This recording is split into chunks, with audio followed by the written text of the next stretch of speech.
এই জায়গাতে মেয়েরা অনেকটা ধোকা খায়। কিরকম ধোকা? একটা ছেলে দেখা যাচ্ছে 3টে মেয়ের সঙ্গে ফোনে কথা বলে, তারপরেও ও 4 নম্বরটা ট্রাই করে এবং প্রত্যেকের সাথে বলে যে আমার কেউ নেই। নম্বর যে থাকবে তার সঙ্গেও একই কথা বলবে যে আমার কেউ নেই। আজ শুরু হচ্ছে মাধ্যমিকের ভৌত বিজ্ঞানের আইনীয় ও সমযোজী বন্ধন চ্যাপ্টারের 3 নম্বর পার্ট। এই 3 নম্বর পার্টের যে প্রশ্নটা দেওয়া আছে, প্রথম যে প্রশ্নটা আছে 6 দাগ দিয়ে, 6-এর 1 দাগে কি আছে, সমযোজ্যতা কাকে বলে। 6-এর 2 দিয়ে দেওয়া আছে সমযোজী যৌগ কাকে বলে। 6-এর 3 দিয়ে দেওয়া আছে সমযোজী বন্ধন কাকে বলে। এর আগে 1 নম্বর পার্টে একটা প্রশ্ন দেওয়া আছে তড়িৎযোজ্যতা কাকে বলে, তড়িৎযোজী যৌগ কাকে বলে এবং তড়িৎযোজী বন্ধন কাকে বলে। দেখো এই প্রশ্নগুলো খুবই সোজা, দেখলে মনে হবে অনেকটাই বড়, কিন্তু বোঝার জিনিস যদি বুঝতে পারো তাহলে এই চ্যাপ্টারে আর কোনো সমস্যা থাকবে না। আশা করি এমন কিছু উদাহরণ সামনে নিয়ে আসবো যে বোঝা যাবে। একটাই উদাহরণ দেওয়া হবে, একটা বাস্তব উদাহরণ। উদাহরণটা কতটা ভালো কতটা খারাপ সেটা বিচার করার দরকার নেই, জাস্ট আমি পড়াটা বুঝতে পারছি কিনা সেটাই বোঝার। বাস্তব উদাহরণটা কি? দেখা যাচ্ছে কি, আমরা অনেক সময় দেখতে পাই যে একটা বয়ফ্রেন্ড এবং একটা গার্লফ্রেন্ড তারা পার্কে একটু বেড়াতে গেল, একটু ফ্রি সময় কাটাতে গেল। সেখানে যাওয়ার পরে আমরা কি দেখি যে বয়ফ্রেন্ড একটা আইসক্রিম নিয়ে আসলো এবং এবং গার্লফ্রেন্ড সেটা খেয়ে নিল। তাহলে একজন কি করছে, কোন একটা জিনিস দিচ্ছে আর একজন কি করছে, শুধুমাত্র গ্রহণ করছে। যদি এরকম কোনো উদাহরণ আমরা দেখতে পাই তাহলে সেটা কি হবে, তড়িৎযোজী যৌগ বা তড়িৎযোজী বন্ধন। আর আরো একটা জিনিস আমরা দেখতে পাই, যখন আমরা স্কুলে যাই তখন আমরা অনেক সময় কি করি, দুটো বন্ধু বা 3টে বন্ধু বা 4টে বন্ধু মিলে আমরা কিছু একটা কিনলাম, মশলা মুড়ি, এবং সেটা আমরা কি করছি, সবাই মিলে ভাগ করে খাচ্ছি। যদি সবাই মিলে ভাগ করে খাওয়া হয় বা কিছু ইলেকট্রন আছে যেগুলোকে সবাই কি করছে, ভাগ করে নিচ্ছে, যদি এরকম ভাগ করে নেয় তাহলে সেটা হবে কি, সমযোজী বন্ধন বা সমযোজী যৌগ বা সমযোজ্য। খুবই সিম্পল, শুধু এই উদাহরণটাই মনে রেখে দেবে, হয়ে যাবে। দেখো এন এ এবং কি সিএল, এই একটা যৌগ, এখান থেকে আমি এন এ এবং সিএল কে আলাদা করে দিলাম। এই এন এ কত নম্বরে থাকে, এন এ হচ্ছে 11 নম্বরে থাকে পর্যায় সারণী, অর্থাৎ সোডিয়ামের ইলেকট্রন সংখ্যা কত, 11। সেই 11টাকে আমি যদি ভেঙে দিই তাহলে কত হবে, 2 8 1। তাহলে সর্বস্থকে কটা আছে, একটা ইলেকট্রন, তাই একটা বসিয়ে দিলাম। ক্লোরিন কত নম্বরে থাকে, ক্লোরিন 17 নম্বরে থাকে। তাহলে 17 নম্বরটাকে যদি আমি ভেঙে দিই তাহলে কত হবে, 2 8 আর 7 হবে। তাহলে এই 7টাকে আমি 1 2 3 4 5 6 7 বসিয়ে দিলাম। এই এন এ কি করছে, একটা ইলেকট্রন একে দিয়ে দিচ্ছে, এই একটা যদি দিয়ে দিই তাহলে এন এর কত হবে, 8 হবে। তাহলে এন মৌলটা কি হবে, নিষ্ক্রিয় হবে। এবং ক্লোরিন একটা ইলেকট্রন যদি গ্রহণ করে তাহলে 7 একে কত হবে, 8 হবে। তাহলে ক্লোরিনও কি হলো, নিষ্ক্রিয় হয়ে গেল। ঠিক পার্কের ঘটনা, পার্কে কি করছে, ছেলেটা কি করছে, এটা যে ছেলে আমি কিভাবে বুঝবো, তাহলে এন এ একটা ইলেকট্রন কি করলো, বর্জন করলো, বর্জন করলে এন এ কি হবে প্লাস, সিএল কি করলো, একটা ইলেকট্রন গ্রহণ করলো, তাহলে সিএলটা কি হয়, মাইনাস। তাহলে পজিটিভ আছে মানে কি, সেটা ছেলে হবে, নেগেটিভ আছে মানে কি, সেটা অবশ্যই মেয়ে হবে। তাহলে এখানে দেখো ছেলেটা একটা ইলেকট্রন দিয়ে দিল কাকে, মেয়েটাকে, এবং শেষটা কি করলো, গ্রহণ করলো। বোঝানোর স্বার্থে বললাম। তাহলে এখানে দেখো এই ছেলেটা এবং এই মেয়েটা পরস্পর স্থির তড়িৎ আকর্ষণের সাহায্যে যুক্ত হচ্ছে, যুক্ত হওয়ার যে ক্ষমতা সেটাকে বলা হচ্ছে তড়িৎযোজ্যতা। সমযোজী যৌগের ক্ষেত্রে কি হবে, সমযোজী যৌগের ক্ষেত্রে দেখো আমি ফ্লোরিন লিখলাম F2, এই ফ্লোরিনের ক্ষেত্রে এফ কটা আছে, দুটো, দুটো দিয়ে দিলাম। ফ্লোরিন কত নম্বরে থাকে পর্যায় সারণীতে, 9 নম্বরে থাকে। তাহলে 2 7, তাহলে ফ্লোরিন পর্যায় সারণীতে কত নম্বরে থাকে, 9 নম্বরে, 2 7 ভেঙে দিলাম, এটাও কত হবে, 2 7। তাহলে সর্বস্থকে কটা আছে, 7টা, একটা দুটো তিনটে চারটে পাঁচটা ছটা 7টা, 1 2 3 4 5 6 7। তাহলে এরা নিজেদের মধ্যে কি করবে, এরও দরকার একটা, এরও দরকার একটা, সেই জন্য এরা কি করবে, নিজেদের মধ্যে সমভাবে ভাগ করে নেবে। এই যে দাগটা দিলাম, এই যে দাগটা, এই এফ এরও দাগ, আবার এই এফ এরও দাগ, সুতরাং একটা দাগ মানে কি, দুটো ইলেকট্রন আছে। তাহলে এখানে আছে কটা, 6টা, আর এই দুটো 8টা, দুজনাই কি হয়ে গেল, নিষ্ক্রিয় হয়ে গেল। তার মানে কি করলো, এরা নিজেদের মধ্যে সমভাবে ভাগ করে নিল, যেটা স্কুলে দেখা যায়। দুটো বন্ধু বা দুটো বান্ধবী কি চারজন বন্ধু একটা খাবার তারা কি করলো, সমানভাবে ভাগ করে নিল। তাহলে এই উদাহরণের সাহায্যে যদি পড়া হয় খুবই সোজা। দেখো এবার দেখো, সমযোজ্যতা কাকে বলে? নিকটতম নিষ্ক্রিয় গ্যাসের ইলেকট্রন বিন্যাস লাভের চেষ্টায় দুটি ভিন্ন বা অভিন্ন পরমাণু তাদের সর্ববহিস্থ কক্ষের এক বা একাধিক ইলেকট্রন নিজেদের মধ্যে সমভাবে ব্যবহারের মাধ্যমে কি করলো, রাসায়নিকভাবে যুক্ত হলো। এই রাসায়নিকভাবে যুক্ত হওয়ার ক্ষমতাকে বলা হয় কি, সমযোজ্যতা। এবার দেখো এখানে আছে সমযোজী যৌগ কাকে বলে। আমি প্রথম থেকে যা আছে এই পর্যন্ত লিখলাম, রাসায়নিকভাবে মিলিত। তাহলে মিলিত হয়ে যে বন্ধন গঠন করে তাকে কি বলে, সমযোজী বন্ধন বলে। তাহলে 3 নম্বরটা হয়ে গেল। 2 নম্বরটা কি আছে, সমযোজী যৌগ কাকে বলে।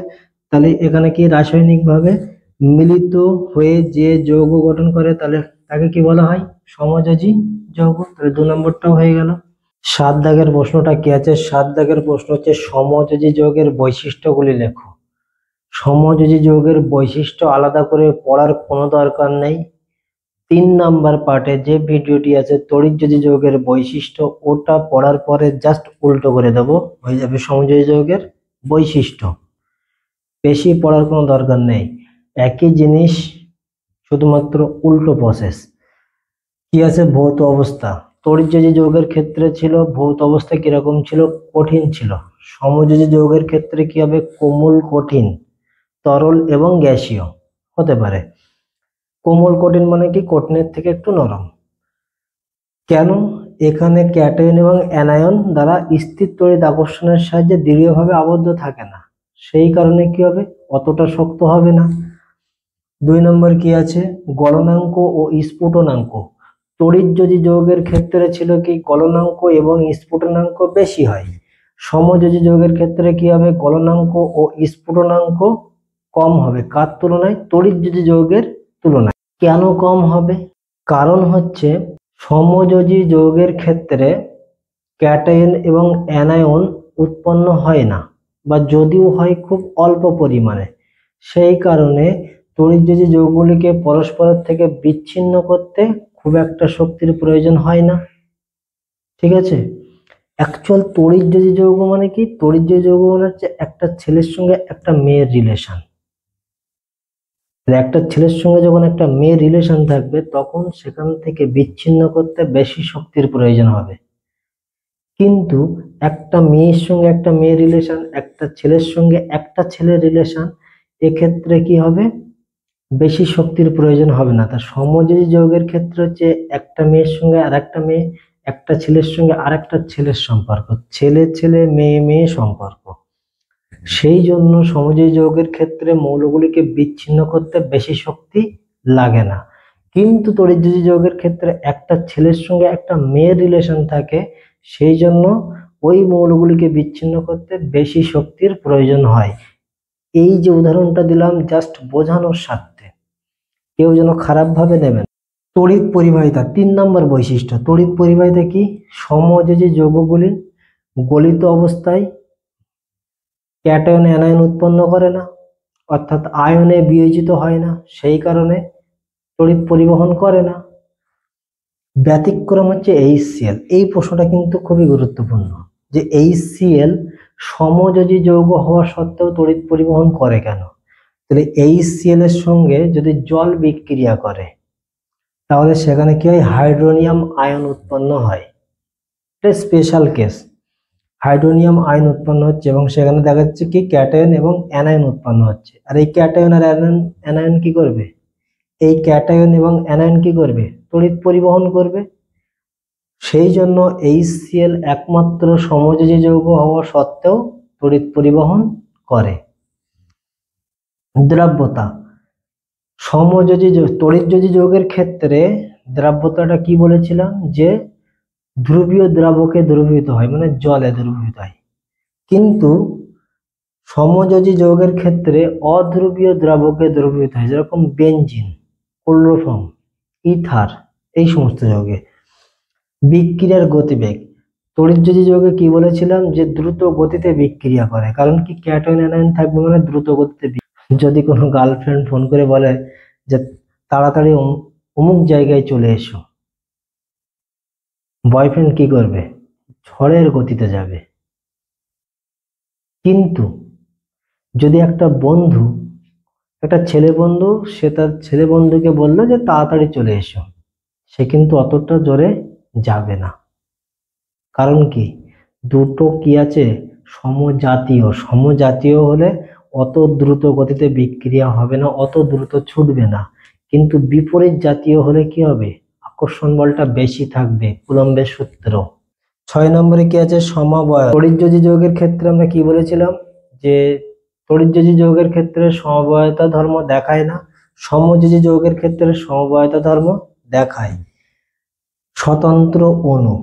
তড়িৎযোজী যৌগের ক্ষেত্রে বলেছিলাম যে স্বতন্ত্র অণুর অস্তিত্ব নেই, আর সমযোজী যৌগের ক্ষেত্রে স্বতন্ত্র অণুর অস্তিত্ব আছে।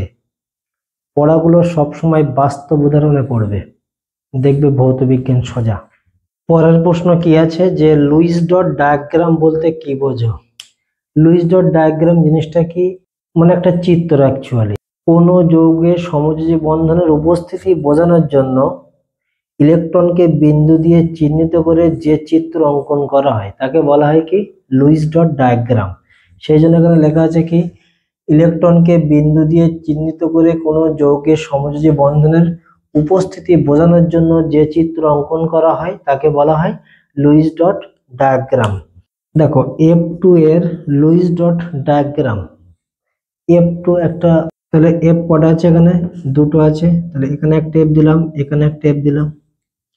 এই ফ্লোরিন পর্যায় সারণীতে কত নম্বরে অবস্থান করে? 9 নম্বরে অবস্থান করে। তাহলে 9টাকে যদি ভাঙা হয় তাহলে প্রথমে কত হবে, 2, তারপরে কত, 7। এক্ষেত্রেও কত হবে, 2, 7।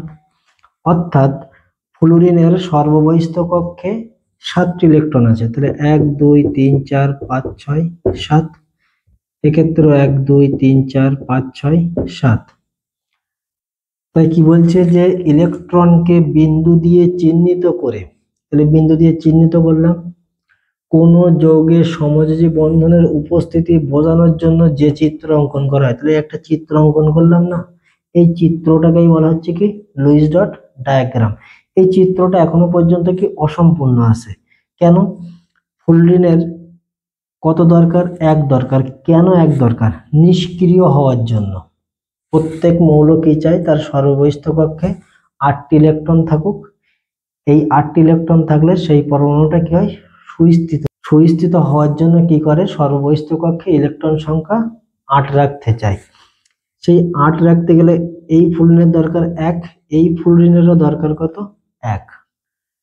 তাই কি করলো, এই একটা ইলেকট্রন নিজেদের মধ্যে সমভাবে ব্যবহার করলো, তাহলে সমভাবে ব্যবহার করলে একটা সমযোজী যৌগ তৈরি হয়ে গেল। এবং এই যে চিত্রটা পাওয়া যাচ্ছে, এই চিত্রটাকে বলা হয় কি, লুইস ডট ডায়াগ্রাম। পরের প্রশ্ন কি আছে, যে সমযোজী যৌগ এবং তড়িৎযোজী যৌগের মধ্যে পার্থক্য লেখো। এই সমযোজী যৌগ এবং তড়িৎযোজী যৌগের পার্থক্য, এটা আলাদা করে পড়ার কোনো দরকার নেই। তড়িৎযোজী যৌগের বৈশিষ্ট্য পড়বো, তড়িৎযোজী যৌগের বৈশিষ্ট্যের উল্টোটা হচ্ছে সমযোজী যৌগের বৈশিষ্ট্য। তাহলে সেখান থেকে আমি তড়িৎযোজী যৌগ এবং সমযোজী যৌগের পার্থক্য লিখে দিতে পারবো। এই প্রশ্নটা কিন্তু বিরাট গুরুত্বপূর্ণ মাধ্যমিক 2026-এর জন্য। তড়িৎযোজী যৌগগুলির স্বতন্ত্র অণুর অস্তিত্ব থাকে না, সমযোজী যৌগের স্বতন্ত্র অণুর অস্তিত্ব থাকে। তড়িৎযোজী যৌগের গলনাঙ্ক ও স্ফুটনাঙ্ক কি হয়, বেশি হয়। সমযোজী যৌগের গলনাঙ্ক ও স্ফুটনাঙ্ক কি হবে, কম হবে। তড়িৎযোজী যৌগগুলি সাধারণত গলিত অবস্থায় তড়িৎ পরিবহন করে, কিন্তু সমযোজী যৌগগুলি গলিত অবস্থায় তড়িৎ পরিবহন করে না। তড়িৎযোজী যৌগগুলি ধ্রুবীয় দ্রাবকে দ্রবীভূত হয়, কিন্তু সমযোজী যৌগগুলি কি হবে, অধ্রুবীয় দ্রাবকে দ্রবীভূত হয়। এরপরে কি আছে, তড়িৎযোজী যৌগগুলি দ্রুত গতিতে বিক্রিয়া করে, সমযোজী যৌগগুলি ধীর গতিতে বিক্রিয়া করে। এছাড়াও আছে তড়িৎযোজী যৌগ সমবায়তা ধর্ম দেখায় না, সমযোজী যৌগ সমবায়তা ধর্ম দেখায়। পরের প্রশ্ন আছে, নিঃসঙ্গ ইলেকট্রন কাকে বলে? নিঃসঙ্গ ইলেকট্রন মানে কি? যার সঙ্গ নেই, যার সঙ্গ থাকে না সেই তো নিঃসঙ্গ না। তাহলে নিঃসঙ্গ ইলেকট্রন বলতে কি বোঝো? যে ইলেকট্রনের কোনো সঙ্গ নেই তাকে বলা হয় কি? নিঃসঙ্গ ইলেকট্রন, সোজা ভাষায়। এবার যদি একটু ভৌত বিজ্ঞানের ভাষায় বলি তাহলে কি হবে? যদি কোনো একটি পরমাণুর যোজ্যতা কক্ষে এক বা একাধিক ইলেকট্রন থাকে যারা বন্ধন গঠনে অংশগ্রহণ করে না, তাদেরকে বলা হয় কি? নিঃসঙ্গ ইলেকট্রন। উদাহরণটা কিরকম হবে? NH3 একটা উদাহরণ নিলাম, অ্যামোনিয়া। এখানে N কটা আছে? একটা। হাইড্রোজেন কটা আছে? তিনটে আছে। একটা, দুটো, তিনটে দিয়ে দিলাম। এই হাইড্রোজেনের সর্বস্থ কক্ষে ইলেকট্রন সংখ্যা কত? এক। এই হাইড্রোজেনের কত হবে? এক। এই হাইড্রোজেনেরও কত? এক। নাইট্রোজেন কত নম্বরে থাকে পর্যায় সারণীতে? 7 নম্বরে থাকে। তাহলে 7টাকে যদি ভেঙে দেওয়া হয় তাহলে কত হবে? 2, 5, 1, 2, 3, 4, 5। তাহলে দেখো এই হাইড্রোজেনের সঙ্গে যুক্ত হয়ে যাচ্ছে, কারণ হাইড্রোজেনের দুটো দরকার। নাইট্রোজেনের দরকার কত? 8টা। এর সঙ্গে কত যোগ করতে হবে তাহলে? 3। তাহলে এই একটা নিয়ে নিল, এখান থেকে এই একটা জুড়ে গেল, আবার এখান থেকে এই একটা জুড়ে গেল। তাহলে এই হাইড্রোজেনের কটা হয়ে যাচ্ছে? এই একটা আর এই একটা দুটো হয়ে যাচ্ছে। এই হাইড্রোজেনেরও দুটো হয়ে যাচ্ছে। এই হাইড্রোজেনেরও কি হচ্ছে? দুটো হয়ে যাচ্ছে। তাহলে তারপরেও এক জোড়া ইলেকট্রন আছে যারা বন্ধন গঠনে অংশগ্রহণ করেনি, এদেরকে বলা হয় কি? নিঃসঙ্গ ইলেকট্রন। এই যে এক জোড়া ইলেকট্রন, এই ইলেকট্রনটাকে বলা হয় নিঃসঙ্গ ইলেকট্রন, যারা বন্ধন গঠনে কোনো অংশগ্রহণ করেনি। বাস্তব উদাহরণ কিরকম হবে? দেখা যাচ্ছে এই জায়গাতে মেয়েরা অনেকটা ধোঁকা খায়। কিরকম ধোঁকা? একটা ছেলে দেখা যাচ্ছে 3টে মেয়ের সঙ্গে ফোনে কথা বলে, তারপরেও ও 4 নম্বরটা ট্রাই করে এবং প্রত্যেকের সাথে বলে যে আমার কেউ নেই। 4 নম্বর যে থাকবে তার সঙ্গেও একই কথা বলবে যে আমার কেউ নেই।